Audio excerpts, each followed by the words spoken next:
Okay, today's video is just gonna talk. We're just talk about drawing and how to get better, at your drawing, and of course, time is really the most important thing. Putting the time in and learning to see, learning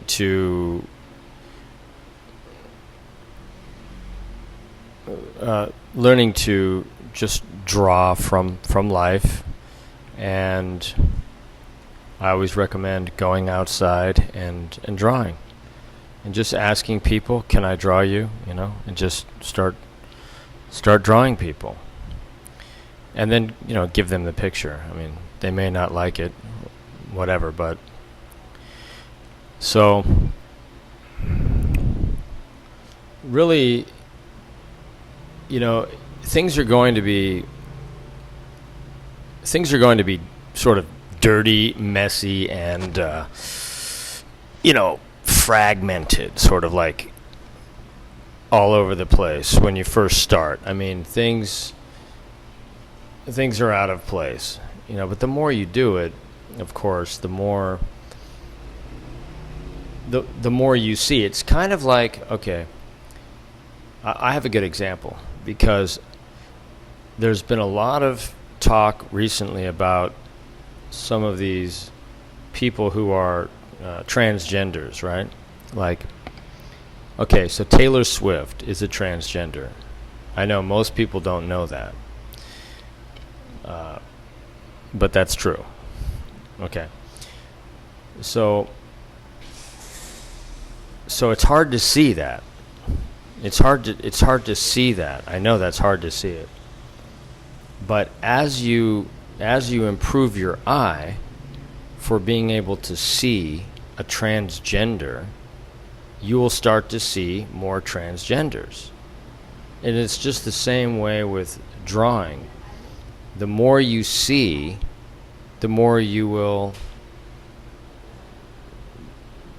have the eyes to see it. The more you look, the more you will have the eyes to see things. So it's kind of like that with drawing, and but I try to do like one or two or three sketches per day, something like that. And it's very easy for the world and all of its problems to sort of sweep you away into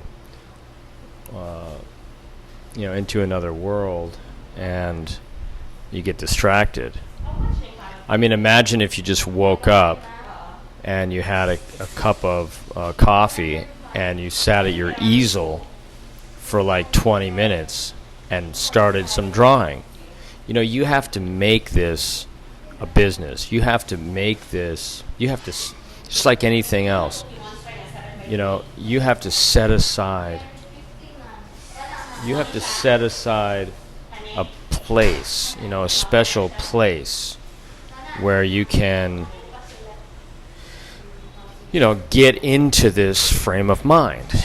So creating a small studio in your house, you have to have that.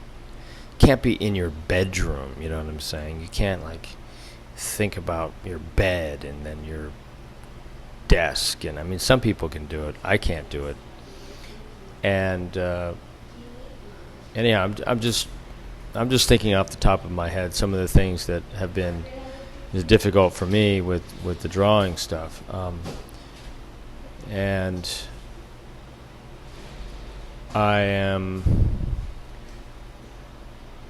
really love it, I really love it. And the thing is we still fear, the things that we love, we still fear moving into it or getting deeper into it. we tend to back off. It's like moving toward the flame. We want to burn brightly, but we're a little bit scared of the flame because you might get burned or something, right? But that's where the aliveness is. That's where the energy is.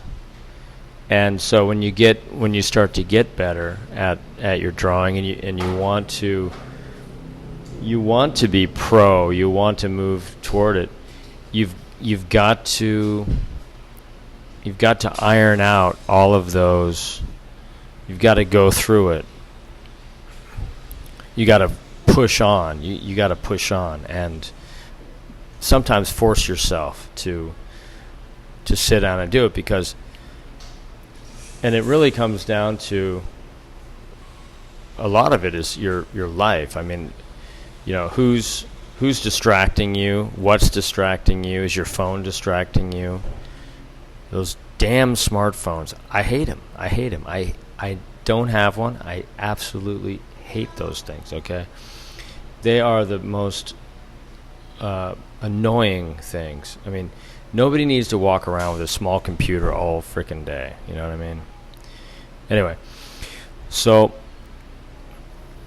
like, getting rid of the distractions, and then just being able to get into that world when the rest of the world is crumbling, but you are able to get into that world somehow. And those are the kind of people that push on, because they just don't care. They're just going to go for it. The world may be ending or whatever, but they're going to keep drawing. And those are the ones that I believe become good, become professionals. And there's a certain point where you've got to push through that and go beyond the mediocreness of your skill. You have to move forward and really hone in, of course. So anyhow, that's my video for today, and I hope you got some inspiration from that, and I'll see you next time. Thanks. Happy drawing.